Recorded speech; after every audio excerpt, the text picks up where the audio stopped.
在清理21世纪家庭废墟的时候，我们发现了一个非常诡异的现象，就是每一个家庭都拥有至少超过40%的物品，直到其主人生物机能停止的时候，都没有被真正的使用过。比如书架上连塑封都没有拆开的名著，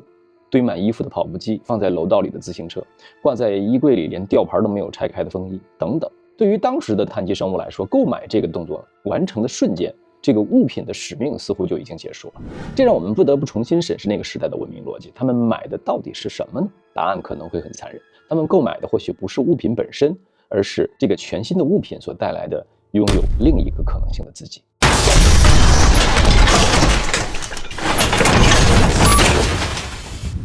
用3000年后的视角解读世界，我是老鬼，欢迎来到银河档案。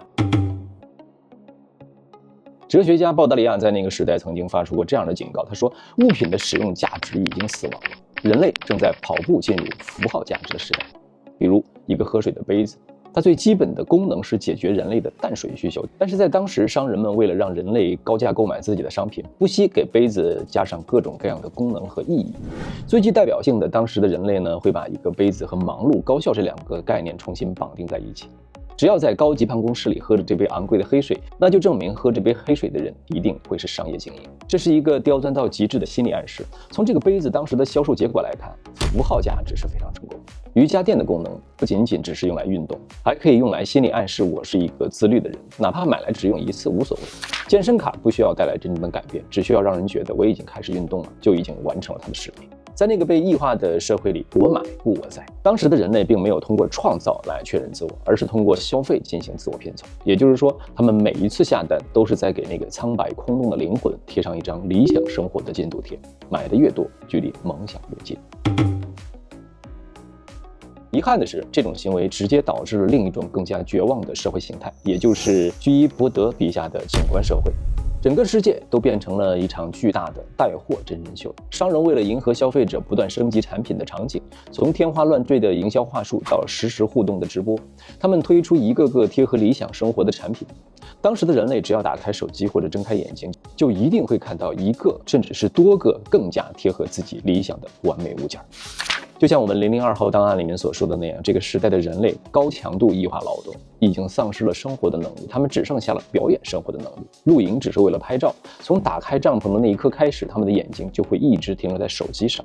完全忘记了露营的意义是与自然的深度融合和摆脱控制。旅游是为了打卡，而不是探寻历史的意义。聚餐选品的第一标准是发朋友圈的美观度，也就是高级程度，而不是这道食物是否符合大家和自己的味蕾。他们的生活从存在退化成了拥有，最后沦落为显现。他们像一个个甚至没有灵魂的演员，在堆满商品的舞台上拼命地扮演着一个个幸福的中产，直到谢幕。很可惜，当时的人们都忽略了一个致命的漏洞，那就是多巴胺的保质期。拆快递的快感只能维持3分钟，新衣服新用品的快感最多维持1周，就连新人带来的快感也只能维持90天甚至更短。之后那个巨大的冰冷的存在主义黑洞又会重新显现，于是他们只能立刻开始寻找下一个猎物，下一双鞋，下一个口红，去拆开一个个隐藏着多巴胺快感的盲盒。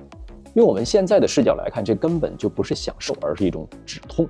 就像溺水的人拼命地抓住救命稻草一样。21世纪的人类拼命地抓住商品，仅仅只是为了不让自己在虚无中沉底。只不过很可惜，当我们的考古学家挖开他们的墓穴的时候，看到了堆积如山的塑料垃圾，却找不到一丝一毫他们曾经快乐的证据。最后，你可能会问，是谁诱导了人类去购买那些不需要的商品？又是谁监控着人类的大脑，精准地制造着虚幻的多巴胺？人类消费欲望的开关又在哪里？下期007号档案，我们将直面那个时代的终极控制者——电子意志，看看算法是如何把人类变成一个个多巴胺小白鼠的。